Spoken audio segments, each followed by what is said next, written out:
everyone, welcome into your box seat. Yes, we are back with Woodlands, of course, home of Sweet Lou, Bettor's Delight and a whole lot of other stallions. Michael Guerin, where have you been since Harness Jewels time back in June? I've been travelling, Gregory. Big hi to everybody. It's nice to be rejoining you for the harness racing season as it starts to warm up. And have you missed me? Did you miss seeing me every week? Not much? No, not really. Absolutely I don't think you would. not. I don't know what I did miss. I missed the good horses. The gap, for some reason, seemed to feel like it was longer. And we still haven't seen some of them back. Of course, some of them have been sold and headed offshore. So the trotters have been what's grabbed my attention so far. And we'll look at some of those shortly from the Breeders' Crown as we review what we didn't have on the show after our winter break. But I think the trotters now, as we're counting down to the New Zealand Cup, Dominion meeting and the Inter-Dominions, Greg, I think they're stirring more interest than the paces probably are just yet. Yep, more about that very short. Let's go back to the Breeders' Crown because Phil Williamson unhatched a plan with a couple of young trotters and delivered this, the first of them, Liberty Stride, who will be staying in Australia under the tutelage now of Brent Lilly, but this is what she did, winning by 20 metres and doing it in grand style. The lead from Emerald Stride. Liberty Stride starting to open up though over the last 100. It draws away and is going on for a big win. It's Liberty Stride opening up the score by 15. Emerald Stride held second, third, either Sonny's Little Jestik or I'm Set to Go. So a brilliant performance from her in the hands of Anthony, but sat off the speed. They went pretty hard up front and it was really blustery, even more so for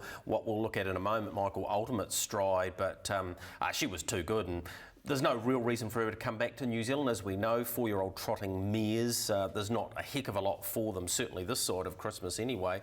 So she'll continue to march her way through the grades in Victoria.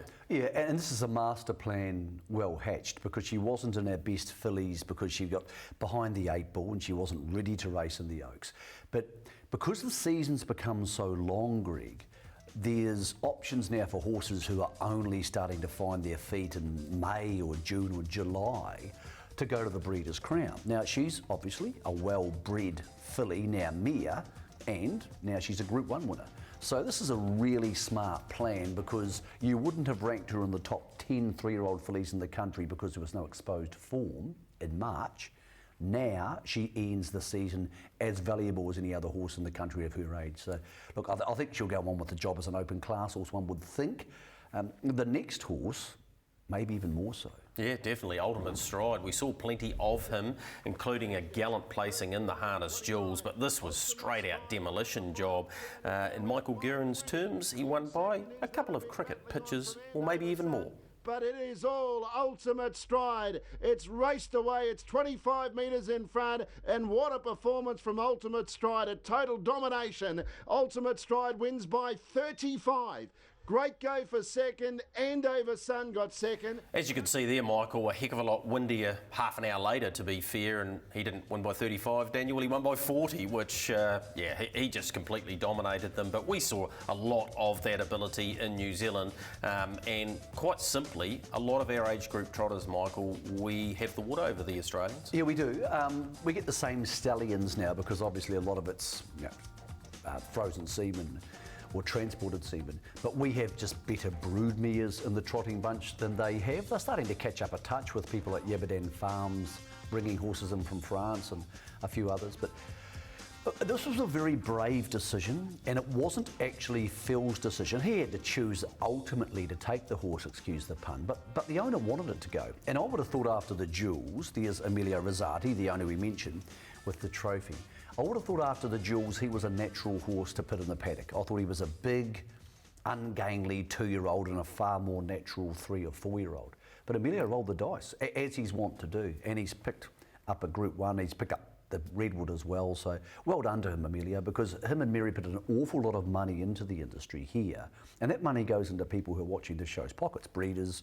It trickles down to stable hands and people who drive trucks and farriers and all that sort of stuff, because that's fresh money coming into our country all the time via them. So I'll never begrudge him a victory. To get 2 on the night in half an hour is a pretty big deal. So well done to Stride Corporation, because they've been putting a lot in for a long time. Yeah, they have, and you're right, he's spelling it home now. Spoke to Phil Williamson last night. He says he's having a really good break.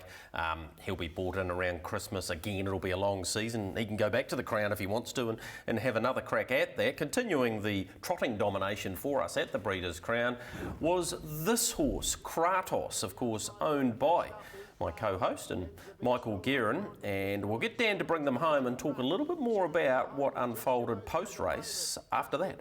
All cashed up, then Kratos. It's Majestuoso going for home, all cashed up, kicking on. It's Majestuoso, all cashed up. Kratos is coming late. Great finish, all cashed up's kicked on. It galloped. Kratos, wow. All cashed up has won the race. So the same three horses that placed in the Victoria Derby, of course, Majestuoso, arguably the best that they have. Kratos gets to the outside, and All Cashed Up, who we saw at the Harness Duels, rolls into a gallop late. Of course, the siren goes, and our counterparts in Australia felt there might not be a change, but ultimately there was, Michael. Very simple rule in New Zealand. The lap-on rule applies, and we all know how that works. The relegation follows, but that's not the case in Australia, and it certainly leaves a bit of grey area there. And as an owner, I suppose, and you weren't even in the country, you were halfway around the world, it must have taken an eternity for that result to come out.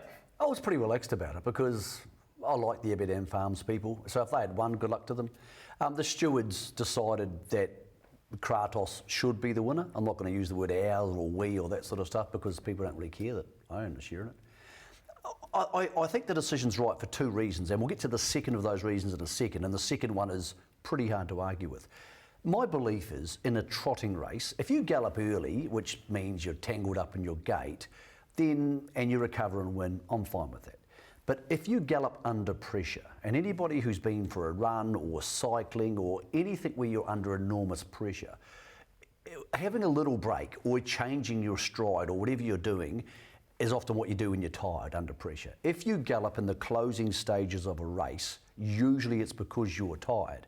Now, if the other horses involved, and I don't care that it's Kratos, it's just any horse, maintains its gait, whereas under pressure, you haven't maintained the gait you're supposed to have, well then you've gained an advantage. Whether you actually gain an advantage of ground, you have gained an advantage by getting to the line by doing something you weren't supposed to do. That's my attitude to trotting races. My horse, anybody's horse. What we have now is the photo of the photo finish, which clearly gets to your second point here. That is All Cashed Up on the inside, head in the air galloping over the line, and that adds gravitas to what you're saying, that his head wouldn't have been that high, therefore his nose probably wouldn't have been in front. This is the official photograph. This is the judge's photo. So as you can see, All Cashed Up is won by a nose. But regardless of how he got to the line, take away the fact that he was galloping, which is his fault and not the other two horses' fault. He wouldn't have had his head at that angle, it's impossible to when you're trotting, had he not galloped, Greg. So if he's not galloping, if he's trotting at that exact moment, his head's down, and you would suggest, people at home can make their own judgment, that that would probably be worth a nose or two noses to him. So I'm comfortable with the win. I rang the people from Aberdeen Farms and said, hey, look, horrible to see you lose a Group 1 like that. We're thrilled to win one, but I feel for you. And I would have been just as happy to lose the race because our horse got home in one piece. He's back in New Zealand. Josh and John Dickey did a great job looking after him. What about their record in the Breeders' Crown? They've had 5 starters for 5 winners. And also Sammy Kilgour, Josh's partner, looked after the horse at their property. So one of the things I'm starting to appreciate more is the fact that for every horse, whether it's not that good or is that good, there's a whole lot of people who help.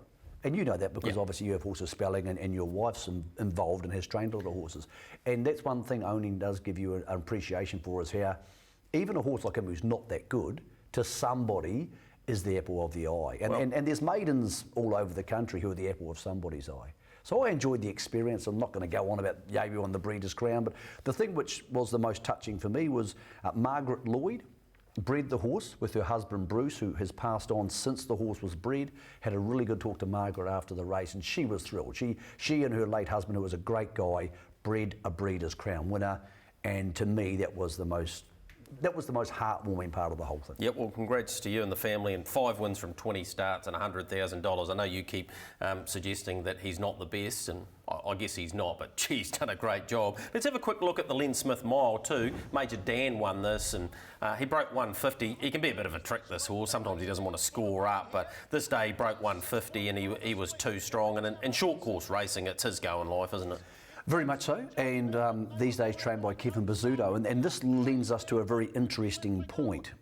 How many of these horses, or of the Australian horses full stop, are we going to see at the Inter-Dominion?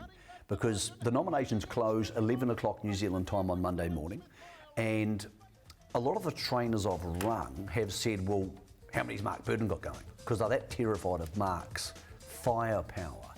I think we might get 8 nominees in the paces, and maybe 3 or 4 might turn up. I think we might get more actually turn up for the trotting Inter-Dominions. I wouldn't be stunned if we had 2 heats for paces, 2 for trotters. I wouldn't be totally stunned, Gregory. If we had 3 for trotters. If we had 3 for trotters. They could be the salvation of this Inter-Dominion, but they close at 11 o'clock Monday morning. So if you've got a horse that's free to nominate, and first payments are free, if you've got one worth chucking in, just chuck it in, and you can always take it out, won't cost you a cent. Yep, well, our Uncle Sam, of course, we hope to see him because he'll be at the New Zealand Cup with a bit of luck too. Princess Tiffany, or our Princess Tiffany, got away from New Zealand and did this to them in Australia, Michael. We'll see in a moment, her running third, equal in the Derby as well, but this was her at absolute best. Look, she's extremely good when she's on point. I think she can sometimes switch off in races. I'm not sure whether she's the same horse every time she goes to the races. Will that be fair to say?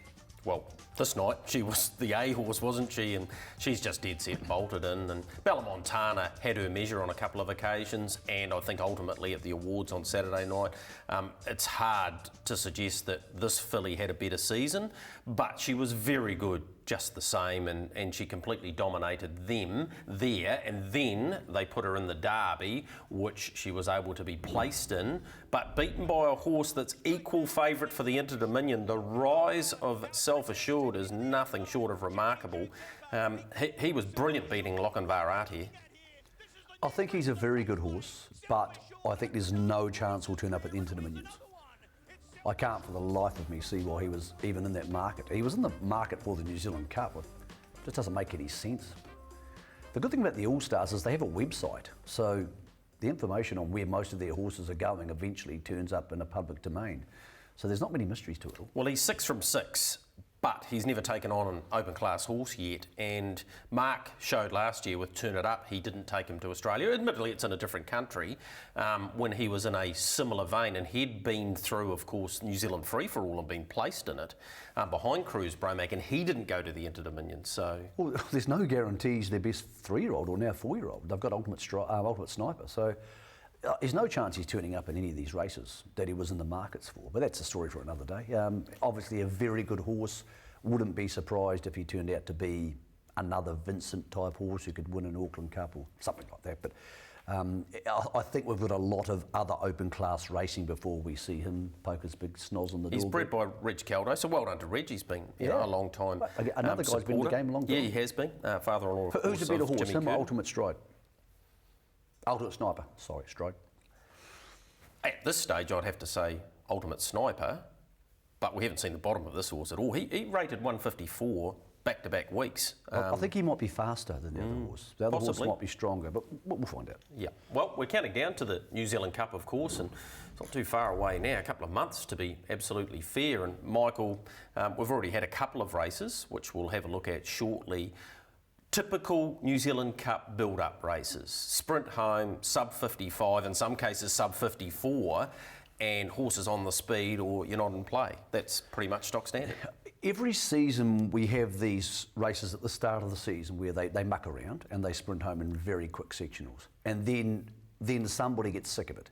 A couple of years ago, I think it was Sam Otley driving one of Robert Dunn's, just parked them out. And ironically, you get abused for doing it, but it makes the racing far more exciting. And someone's going to do it somewhere. Methven Cup or somewhere, someone's going to say, I'm not handing up to these blokes and just take off and leave. And that'll be the start of the open class season. At the moment, we're having $30,000 trials. That's what they feel like. Yeah, well, the first of them was Classy Brigade taking out the Morris Holmes Vase, and the 3:21 time exaggerates exactly what we're saying, really. But they got home in 54.3, 26.7. That was Hale Christian in front. There's no chance he's a leader. Paul Court and the team knew that, but they threw the dice, had a roll of the dice at this attempt. AG's White Sox was very good, but Classy Brigade, courtesy of this win, bang, straight into the Cup, guaranteed entrant he is now. That race was 12 seconds slower than the national record. That's 180 metres slower.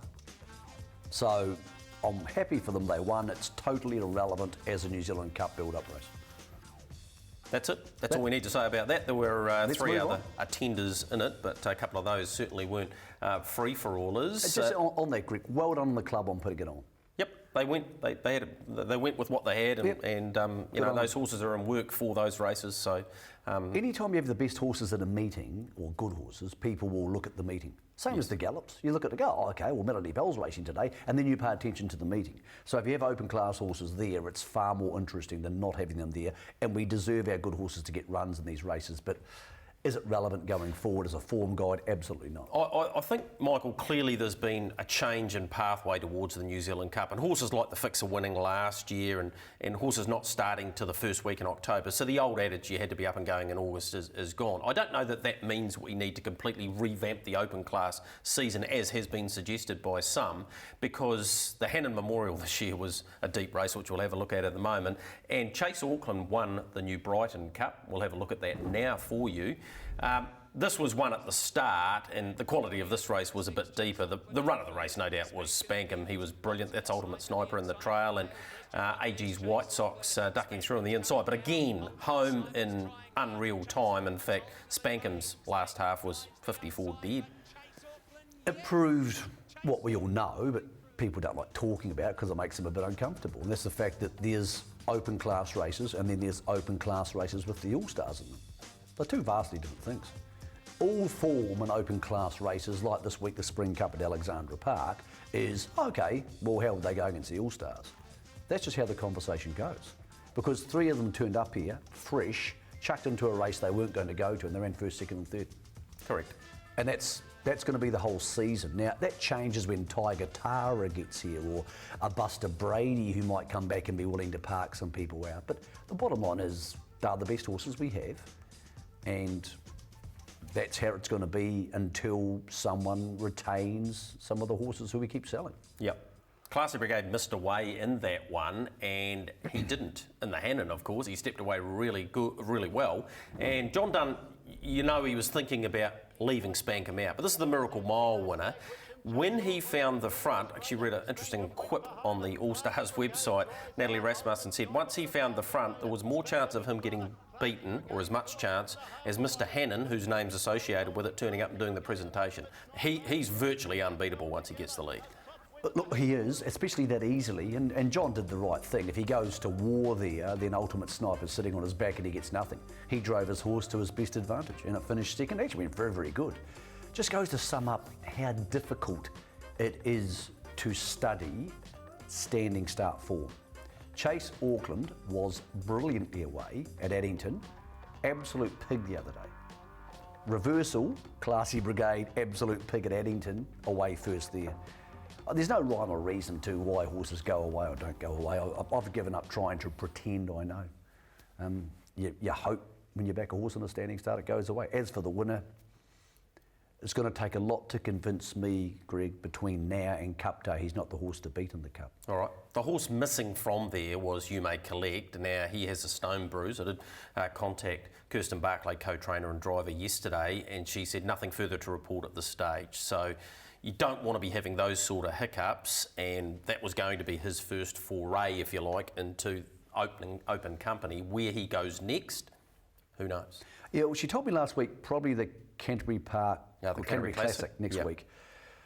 It's awfully hard once these horses like Spankham get in front and run home in 53.3, and he could do that, but can you do that and run past them? So I hope he turns up in open class. Had an interesting conversation with Mark Purdon about him last week. I said, how do you rate him? He said, I hope he's a really good horse because it's going to freshen up the open class brigade. Mark's aware of the fact that this is getting a bit monotonous or could get monotonous. Yep. Which is why it's so good Tiger Tara's coming for the Cup. But I really wish the best for the horse. I think the Cup will be a significantly better occasion race, if he's there. If he's there. But on Spankham, he looks stronger than last season.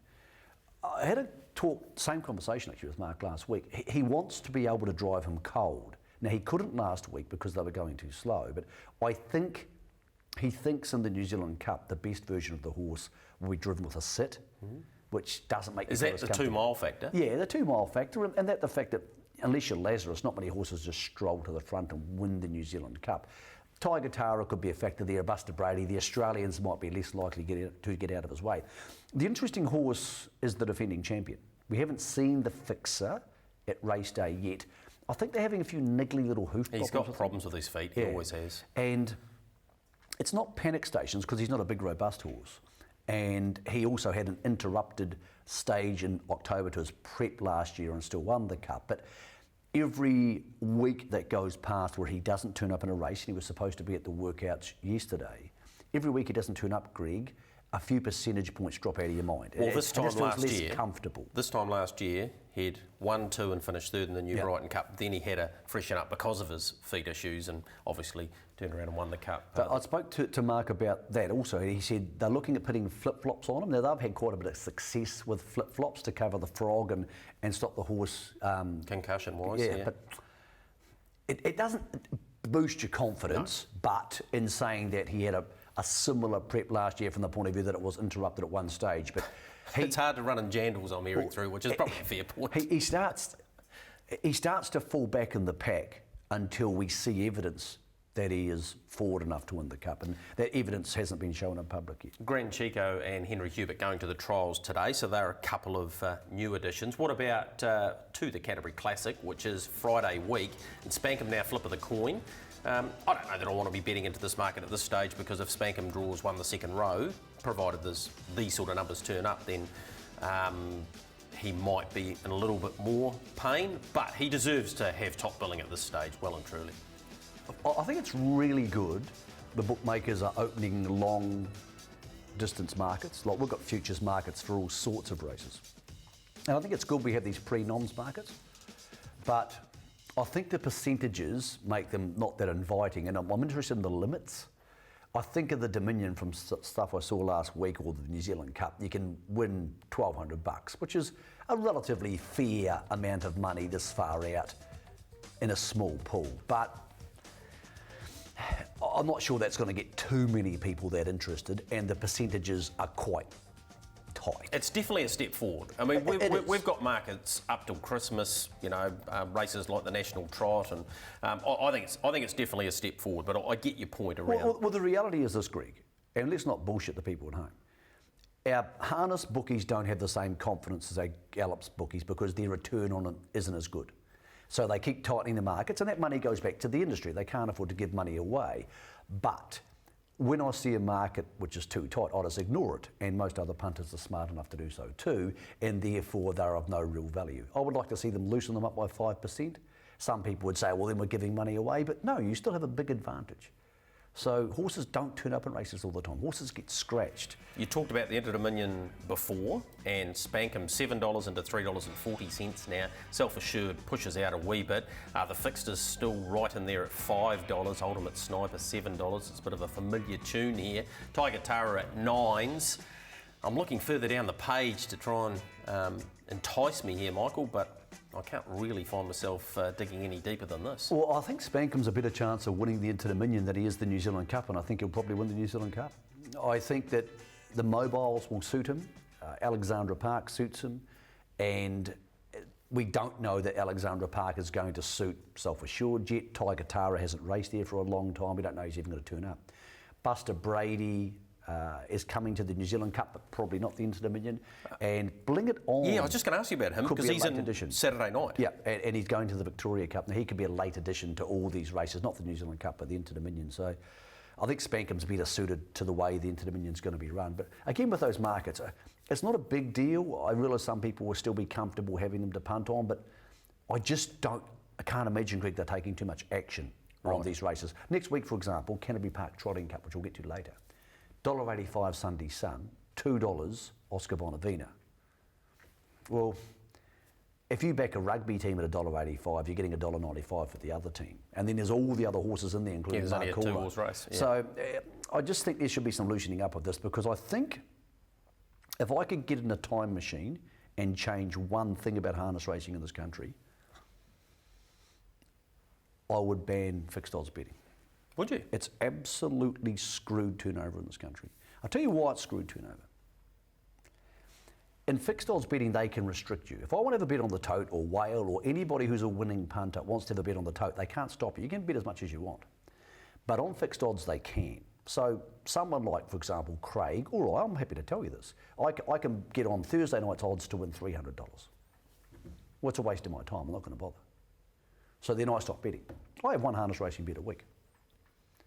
But because there's no liquidity in the pool, so if I want to have a bet on the tote, say for example you're an owner, you're John Street, and you want to have 1,000 on something on the tote, you can't.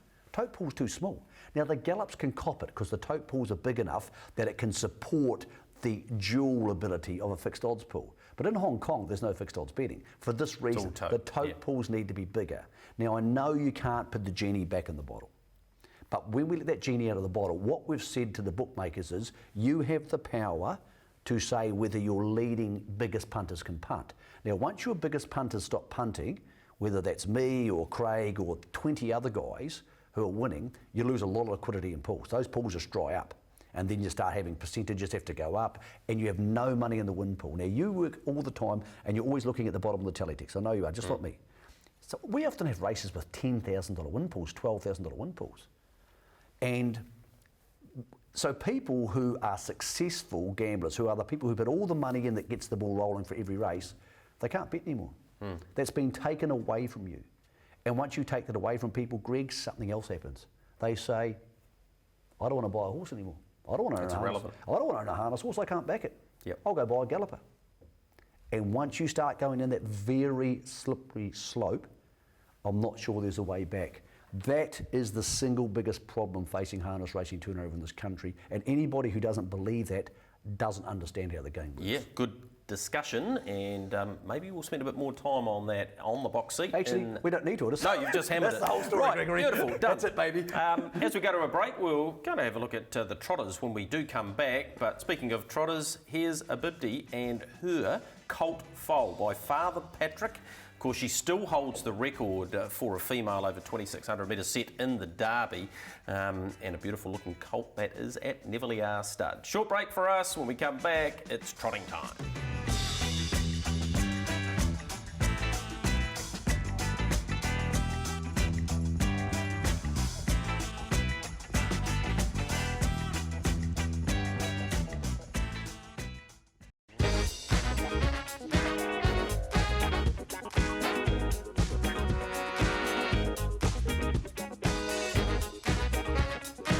Welcome back into your box seat with Woodland Stud, of course, home of Sweet Lou and others. Trotting time for us. We left last season going, is Sunday Sun the absolute best? He may well be. Well, he's arrived again this season, Michael, and this is him in the ordeal. The turnaround in form from this horse in the last 12 months has been nothing short of remarkable.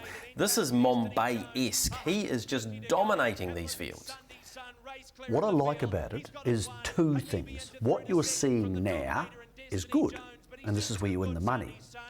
What you see after the line is better. You don't get to see it on that video. But after the line last year when he was winning the Anzac Cup and the Rowe Cup, he was galloping, which was a sign of weakness. He was getting weak in his gait, his muscles weren't holding together, he was tired when he was hitting the line, but he still got there on class. Look at this, trots through the line, round the bend, no issues. This is a horse who's stronger, sounder, happier, more confident. Everything's his to win, Greg, in my opinion, until something turns up better than the things he's racing. What was even more impressive was the week before when he said, I'll just put him in here because, you know, he's off the back mark and, yeah, we'll just go round and I'll just pull him to the outside and let him run home. He just went whoosh, straight on by. Well, he's got two weapons. He can now move in a race, as he did in the Anzac Cup last year, or he can just go straight past them. So he's turned into a very good horse. I think lots of times when you don't trust a horse, because we've all not trusted him for such a long time, it takes quite a few winning performances to win you over.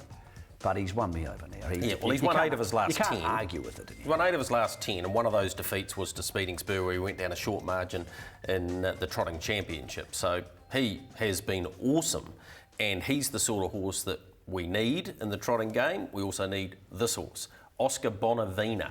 He's arrived as well. Now, he had an interrupted 3-year-old campaign, as we know. He won first up, and then he went to the Williamson Racing Stables trot, which is appropriate given it was at Oamaru. That's him in front. Winterfell to his outside. Mark Purdon sitting quietly. Now, admittedly, mile rate wise is significantly slower, 5 or so seconds slower than what the Sunday Sun went. But he got home, Michael, in 56.27.7, plug still in, and trotted faultlessly. Actually, at the start, he put in a rough stride. What I loved about that was he came straight down trotting, and, well, he at full flight like that is pretty impressive. Well, we've got 2 young horses now who have similar speed to a good pacer, not the best pacers, but good pacers.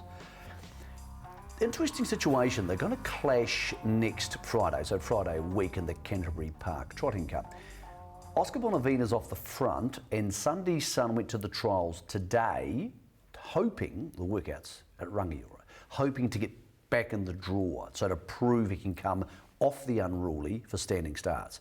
That's crucial because Sunday Sun's a wickedly good horse, and he's the best trotter in the country for mine at the moment. But if he's off the unruly in a capacity, it's like field, being off 10 or 15 metres. Maybe even more. Sometimes in field position, it's like 40 metres by the time they settle down and they string out in those big trotting races. Oscar Bonavena trots to the front in that situation. Even Sunday Sun can't beat him. Put him level together at the moment, in my mind, Sunday Sun wins. That's what I think. If you reverse them, racing twice, lead trail each or 2. What do you make of it? Yeah. I agreed, totally agreed. I think it's imperative that he gets him off the unruly. I think there's absolutely no doubt. So if they race twice, one lead, one trail, then you reverse those 2 positions, who wins, or would it be Well, Sunday Sun one of each? is the king at the moment. Yeah. But I think Oscar Bonavena is going to make enormous strides towards that, and the Canterbury Park Cup might not necessarily give us the result that it will be a month later either, or even into Dominion. Now on Sunday we've got the Banks Peninsula Cup. Those fields aren't out, and we record this at lunchtime, so clubs, if you want promotion for your race, you need to get your fields out earlier. That's, again, something I've been harking on about for ages. Enhine, Which just Destiny goes to show Jones. that no one listens to They're you. not listening. They're not listening, Michael. Amaretto's son, Winterfell, Habibi Inter, who I think's underperforming to his best I level. think he's been okay. Yeah, and Harry de Mott, they're all in there on Sunday. We look forward to seeing that result, although doesn't always... Monty Python's there as well, and he only got beaten a nose in it last year by Destiny Jones. I don't know if that'll have a huge bearing on the Canterbury Park Cup, but nice to have the DG Jones. It's been going for 55 years, and Nice he's to one of have the great grass names. track racing back, game. Greg, because obviously Methven had to bounce their meeting to Ashburton, so we haven't had the grass yet, and it's a very special part of the industry. So, I think with what's coming up the following Friday, there's, again, like those All-Stars pacing races, there'll be the Sunday Sun Oscar Bonavena races, and Mark Cooler to join them. Yep, who trialled on Tuesday and ran second. And Nice. then there'll be the others in behind. The question mark horse is Monbay. So you spoke to Hopi last week. He's been 100 metres below his best. Yep. And Greg's indicated he'll give him a couple more cracks. It almost feels like the game's up. I hope it's not, but it feels like We all it's up. want it to happen, but it doesn't look like at this stage. Well, 100 metres, even if it's 50 metres, Yep. it's an awfully long way to catch up on 2 horses you expect to keep improving. Mark Hall the other interesting one because he's obviously a key finalist for Aged Trotter of the Year on Saturday night, and he was so good in the Dominion last year that if that version turns up, maybe it's not just Sunday Sun and Oscar Bonavena, but he's going to need to come back at that version, I would think, because Sunday Sun's Road Cup win was almost as good as Mark Caller's Dominion win. Not as good, but almost as good. Yeah, it was. Let's have a look at the Air Park Canterbury Dominion market. And Sunday Sun is the 230 favourite ahead of Oscar Bonavena. He's getting very short now. Luby Lou's an interesting runner. Trials today along with Great Things Happen. Where's he at? Of course, he was brilliant in the free-for-all and really form tapered off after that. Bordeaux, who was brilliant a couple of seasons ago, also trialling. 18's out to $31 now. So See, when I look at this bunch of horses, and I'm willing to think that most of them are probably going to get to these races. Well, this to me is more interesting than our open class pacing scene. As I said, the open class pacing scene is going to change dramatically if Tiger Tara turns up. We saw that last year. The racing's more interesting. But that's an awesome bunch of horses, because really good young horses, really good old horses, the comeback story of Monbay, the old battling What about Enhine? racehorse. Where do you place him? I think the motor's there. The motor's really good. I don't like the way he's trotting, but the Hopes are good at what they do. They'll work that out. I think there's enough good horses there that you can go into these trotting races going, wow, anything can happen. And we've seen that. Markula last year was amazing. Emerito's Sun the year before. So there's variance in the open class trotting ranks we don't have in the pacing ranks. Just thank God somebody was smart enough to get the Inter-Dominion Trotting Championships back. Because right on cue, Michael. Here's the there they go. They're back. Sunday Sun opened at $61. When did this market open? That market opened about April, so that was before he went on the rampage. Went on. So nice if you got that. Well, I'll be honest. Could you get $10 on that one? I could have got 20 on it. Okay. And to a degree, they're fun cosmetic markets, but they're not serious betting propositions for most people. Interesting, Massive Metro and Le Monde are back this Friday at Alexandra Park. Majestic Man, I know you spoke to Phil Williamson this week. Very happy with him. This is his series. Mobile trotting series. Alexandra Park, where he trots even better that way around. He's very much looking forward to this. He's a little bit undecided where he goes first up. I'm thinking he might go to the Ashburton Flying Mile, because that'll just suit him down to the ground. And the New Zealand Trotting Free-for-All on Cup Day is absolutely ideal for him. Because, and then miss the Dominion? Well, he didn't say that, but he said that's a good target for him, because do both Oscar Bonavina and Sunday Sun go to the Mobile before the Dominion? Yeah, it's always the Mobile's intriguing, a good isn't it? I agree. Mobile's a good target for him. Just talking about the Australians, Dance Craze might be nominated, very unlikely to come, speaking to Anton Galeno, so unlikely. Defending champion Tornado Valley is not coming. It won't be at Alexandra Park. It doesn't travel well enough. Right. So that's the end of that. And Mick Lovin, who's in that market, Andy Gath is intending on bringing. So that's going to be a great series. I spoke to Regan Cotter from the ATC this week. He is still leaving the door open for there to be 3 trotting heats if there's only 2 pacing heats. So there'll be 5 heats. 5, it's 4, that's 5. But it may not be the way we usually have a series, which is 3 paces and 2 trotters. And I'd be more than comfortable with that. Yeah, I would be too. A couple of things coming out of Harness headquarters, which hopefully we'll catch up with Peter Jensen over the next 3 or 4 weeks as well, about where things sit with Rita and the like, and where Harness Racing's position is. They've got this new Catch Driver app, which has come out, and that's part of Addington Raceway final there on Friday night. So I'm not au fait like the young kids at home. So what is that? So you get on your phone and you... Basically, you're in a virtual race. Yeah. And it's on the big screen. It's on the big screen, and cool. You're in a final, and the winner of it gets a trip to Have Australia. you played it? I haven't yet, but I do intend to have a go before Friday night, so I can talk with a little bit more authority about it. Oh, good. The Junior Drivers Savings Scheme that you and I talked about on this show has been implemented, so well done to AJRNZ with that. And again, we'll have more on that when we speak to It's one of those things, Peter if Jensen. you're a younger person watching the show, and you're almost certainly younger than us, it sucks the idea that you put 10% or 20% of your money away because you want to go spend it on beer or clothes or whatever. But if I could go back in time to my life when I was 20 and give myself one bit of advice, it'd be just do that. It is voluntary. It's voluntarily. You've got to volunteer to get into the scheme. And I know you don't want to hear 2 old dudes telling you what to do with your money. But seriously, you're not going to miss 2 more beers or another top. You chuck some money away, helps you get into a house one day, and then you won't end up living in a tour to McDonald's or somewhere. All right, short break for us. We've got a fan, John Stinston. G'day, John. I know you love the show. Thanks for all the messages you send us, and it's nice to be back talking to you at home. When we come back, we've got a legend of the game racked up a milestone while we were away.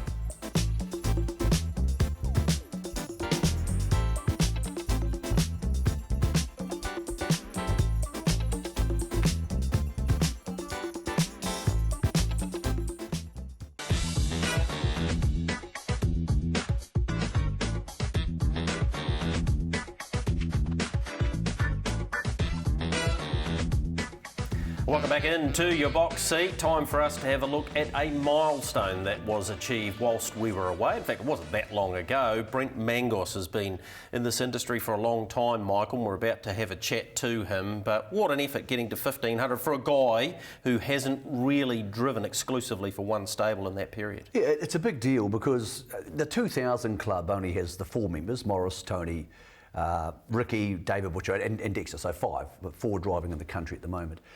To get to 1,500, you tend to need to have to be linked to a major stable for quite a long time. And Mango was with Barry Purdom for a while, but not even a smidgen of his career. So a lot of the horses he's driven are ones he's trained himself. The flip side to that is, Mango would have driven a lot of horses who weren't glamour horses or were big odds, and he often would win races by being daring. He'd say, look, I'm just going to... Once he starts a horse rolling, he'll just often let it roll.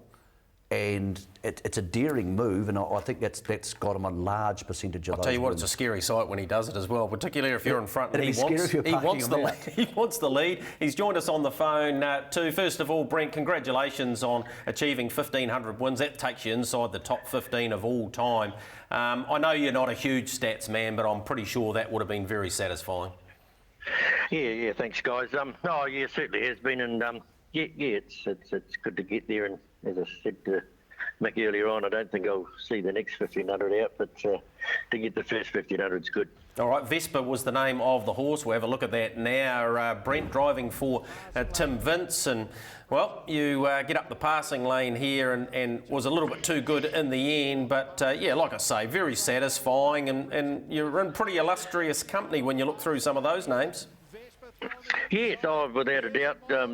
All champion drivers, ahead of me, obviously, and it's nice to be a part of that for sure.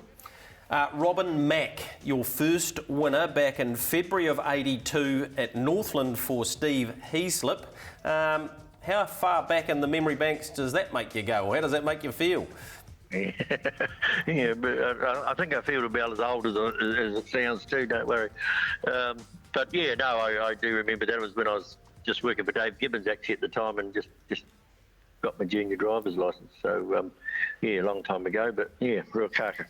The early stages of your career, of course, with Luxury Line, are a horse you fondly speak of, and whilst he didn't win the New Zealand Cup of the year that you drove him in '86, he did finish second behind Master Mood, who was the first horse basically to win the Cup, the Auckland Cup and the Miracle Mile, all within about a 7 or 8 week period. This was very early in your career, and he gave you a great start, didn't he, this horse, and Barry for that matter? Oh, definitely did, and also Roy was involved with that as well. Yeah, I think I was 21 when I drove him in the Cup, or 22, one or the other. And yeah, he ran second. It was only his first year in that Cup year. He's only a 4-year-old, and yeah, I think we notched up about 22 or 23 wins with him. So he was a great horse and a great start for me. Yeah, he certainly was, Michael. Talking about Mango, we see the different driving styles back there. You've obviously had lots of great horses. We're going to go through a couple more. What's changed about driving from back then to now? Because back in those days, a Cup would go by in 4.6 or 4.4.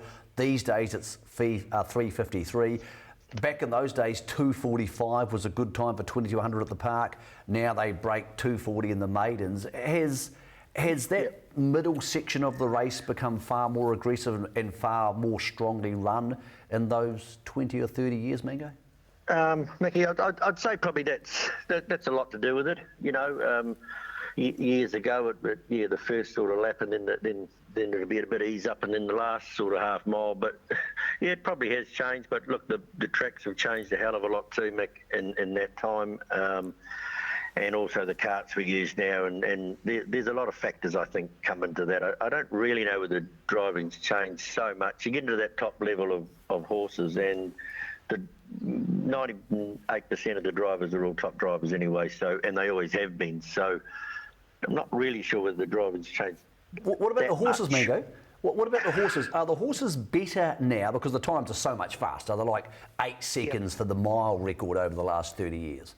Are the horses better now than they were then, or were they just as good back then but under different circumstances? Well, put it this way, Mick. I'd love to go out there next week and be sitting behind Luxury Line Franco Ice or Christopher Vance, I bet none of them would be disgraced. You know, I bet these horses nowadays would know they're in it. Yeah. You know, I don't think they have. You know, when you look back at the good horses, there are a lot of good horses back those days. I don't think any of them would be disgraced.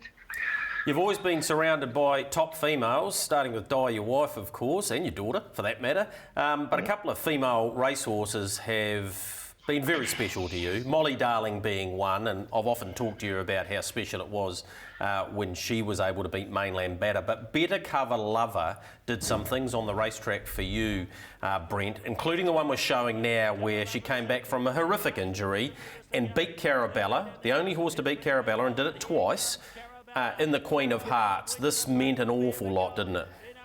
Oh, it was, Mick. You know, she was a great mare, and yeah, she helped us along the way. You know, yeah, we've got the farm here we have nowadays, and you know, she won $1 million. So horses like that come along, they certainly give you a boost in your financial status as well. So yeah, she was a super mare, and as I say, won $1 million, which not many do, you know. No, you've had some great mentors over the years, all the way back to the 70s when you were based out of what was Neverley R then with George Noble, George and John, and of course your late father Doug had a huge influence on your career. Barry Purdon's had a huge part to play. Horses like Five Card Draw come to mind. Have you modelled yourself on anyone, Mango, or have you always been your own man in that regard?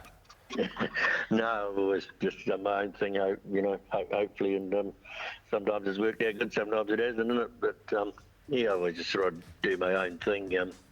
But as you say, I've been very, very lucky in the people that have helped me along the way, and they're all top horsemen themselves. So, you know, especially Barry gave me a big start, and certainly helped me. Mango, what's next, mate? You're obviously training horses these days and you're still driving regularly at Alexandra Park. How do you see the next 10 years of your career going? Are you happy doing what you want to do? Is there something you would like to do differently? Well, not really, Mick. We'll just keep ticking away as we go. And as I say, the more concentrated now on the training side of it rather than going back down to Manawatu or years ago, Tony and I and Morris we never missed a Wellington meeting. You know, those days are all gone. The meetings are now, I think the most money is Auckland, and it's trying to get horses. I know it's hard, but you've got to keep trying to get the horses that are competitive at Auckland area, and that's what I'd like to do at the moment. Got some good owners come on board the last 3 or 4 years with the Kennars and the Breckens and Jimmy Gibbs and obviously the Woodens. I train for that syndicate now, and a lot of other people too. I just don't want to name some of them, but a lot of other people that have helped me along the way too, and that have stuck by me. And as I say, a few new ones come on board. So I'm hoping I can do the job for them and find them a nice horse.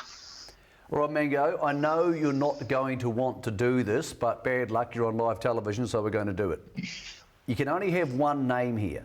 Who's the best driver you've driven against? Gee whiz. We knew he wouldn't want to do this. No, I couldn't really. Am I trying to pick the most aggressive one or the most placid one? Who's the number one? If you played rugby, Richie McCaw was the best player you played against. Who's the best driver you've driven against? Who's number one? Outside of you, of course. I think he's very hard to beat when he's aggressive and he's on top of his game, and which he is most of the time is Morris, I think. Ooh. Okay, there you go. Nice. MW McKendry for you. Brent, really appreciate you coming on with us tonight and having a chat. Well done on achieving the 1,500 wins.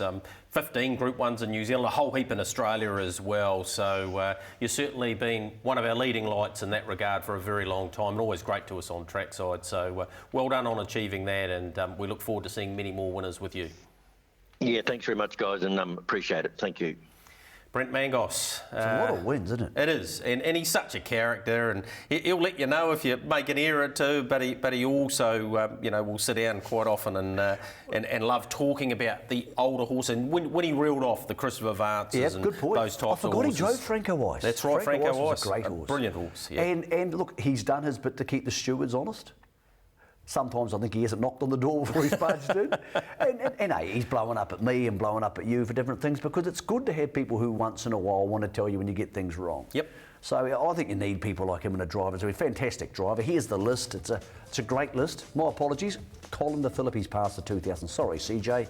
I forgot that. So Tell you what, Peter Ferguson's honing in on it as well. Yeah, so he is. It's a wonderful list. And back in the day when I was growing up, the Morris Holmes record, the 1663, was the wow. That was the wow record. And now Mango's getting close to that. Here's some amazing names on there. We live in a remarkable era when you think about that. It's like Morris and Tony both in the 3000 club. The only sadness on that list for me is that we don't have Dexter driving here at the moment, but I'm also so proud of him for what he's doing in North America. All right, he's had a hell of a year. He has. We've just talked about a guy who's racked up 1,500 wins. What about win number one? There's a few of these to play out over the next few weeks. Simon Smith works for Robert Dunn, and he achieved that recently. Well, it didn't take long, a handful of drives. Congratulations. Cheers, Greg. No, thanks for that. Good to get the first one out of the way. Rock and Roll King, the horse's name, of course. Going into that race at Oamaru, you must have been a little bit confident. Yeah, the confidence was there, but he showed us he could do things wrong, and we've been to a trial the week before and put a few rough ones in around the bend. So you go all that way and you think it's going through your head. I hope he doesn't jump out of it or something goes wrong. But yeah. And he did that coming around that last bend. He got a little bit rocky, didn't he? Yeah, he put a few long ones in going around that last bend, but all to his credit, he stayed in his gate and he was probably too good for them. Tell me about your family background. We know your father's heavily involved in them, which is great, and it goes a bit further than that too. Yeah, Mum and Dad have always had an interest since I was a young fella, but Granddad, he bred Lowell Creek, and great Uncle Mark, he's always had a great affinity with the horses. He's had great horses like the Foot Tapper and that. He did a good job with him, and he's done a great job with them, so the family's there, but the Smiths have always had a fine affinity with the trotters and that. Yep. Was it always going to be your pathway? Did you always want to go into the game? And at what age did that sort of passion start? Not really. Sort of got into helping Davey when I was about year 9 or year 10 at school, and we used to go out in the weekends and help Davey and Bob, and that sort of got me into it. And then once I sort of started coming to the races, you're hooked, aren't you? And to get the first win, it was just something unreal. Right, I'm sure it'll be the first of many. Congratulations on that, and all the very best. Thanks, Greg. Thank you.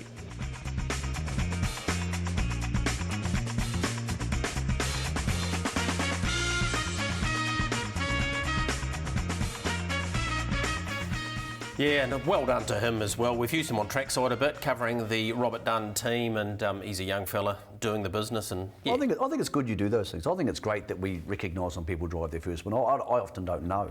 Because I'm not on track all the time, because I don't get paid. I don't go to the meetings. You and Whale do as often. I think it's great that when someone drives a winner, they get to get on TV. Yep, and he showed there that we'll be using him a bit more too. He spoke very well. What's ahead this week for us in terms of harness racing? Of course, we've got the awards on Saturday night, but Winton, they have a 2:53 start, $25,000 pick six there on Thursday, so a twilighter if you like. Addington Raceway, 6,000 into the bonus first fours. They've been going really well and often jackpotting into race number 5. Brian Rabbitt's been making them quite hard, which I quite like. 5:19 the start time there for the 10 races. Alexandra Park, it is the Franklin Long Roofing Spring Cup, which Michael and I will talk about in a moment, and the pick six is there on Friday night, 6:07, 9 races, 8 of those over the mile, which seems to be working really well for Alexandra Park. And on Sunday, 10 races there at the Mott, the Majestic Sun DG Jones Memorial Trotting Cup, and of course the two trotters we keep talking about, both by Majestic Sun, being Sunday Sun and Oscar Bonavina. But the Spring Cup, Michael,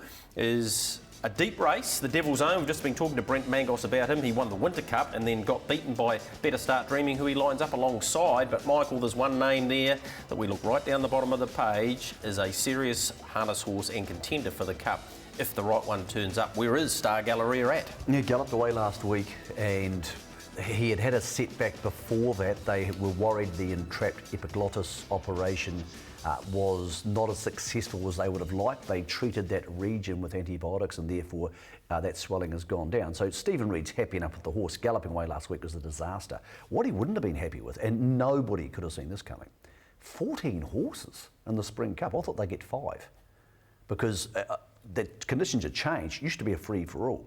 Now it's a handicap. Everybody wants to have a crack, and good on them. Makes for an interesting race. He's got almost no chance of winning.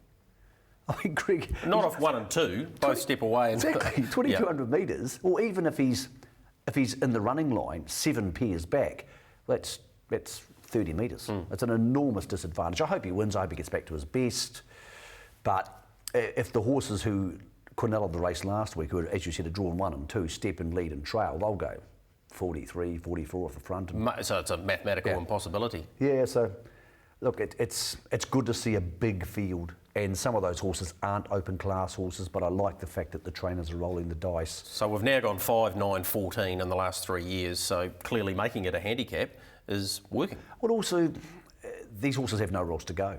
You know, if they're going to race, they've got to race there. Triple Eight's a good horse, and Solid Gold's been in really good form. Really good form. And well driven by James Stormont recently. So I'm not sure he's a New Zealand Cup horse, Solid Gold, but you'd be tempted to sneak him into the Inter-Dominions around Alexander Park on your home track. So well done to Tate and Frank. That's pretty cool that they've got a horse who's going to turn up in an open class race. What about the Woodlands runners that we have going around this week? Great supporters of the show. Spurred action at Winton in race number 1. A Delightful Act, who's very capable of winning race number 3. You just talked about Triple Eight. A Delightful Act's 2 runs thus far for second, both very good, although does have a wide draw on Friday night. I can't believe we're doing this, Michael, but they've asked us for our best bets of the week again, they being Glenn Bourne in the directing chair. There's one who's back at Alexander Park, Le Monde, and he's over a sprint trip because most of the races are miles there. Right up his alley. He just loves it. Won a workout last week at Cambridge. He's more suited to the sprint than his biggest rival, Massive Metro, so I'll be willing to back him even from the outside. Remarkable, Greg, these miles at Alexandra Park, horses have been winning from all sorts of draws. It's been good, hasn't it? Draws have been largely irrelevant, and turnover has been a lot higher because of the uncertainty in some of the race patterns. And the quick backup, they can go the next week. Been good. There's not much to Lots of dislike positives. about it. For mine, I went with Lone Star Lad, who takes on the player amongst others, who was very good last time, but it's had 2 runs back this time in for Regan Todd, 2 seconds behind Smart Horses. Yeah, I'm pretty keen on him on Friday night. But it's a good week of harness racing. It's a good transition week. Next week gets more serious. Oh, it's absolutely. Now, next week we have a Sire Stakes heat where a number of the All-Stars runners will be going, and they've got 3-year-old. What about the performance at Awamaroo on Sunday? The 3-year-olds are very much an open slough, the bunch. Italian lad. Conferences this week, annual conference, and I would say to the delegates to go into it with an open mind. First of all, thank you for being delegates. There's no thanks in it, and there's no money in it. But things are very much changing at the moment, and with Rita coming in, there's going to be a lot of more changes.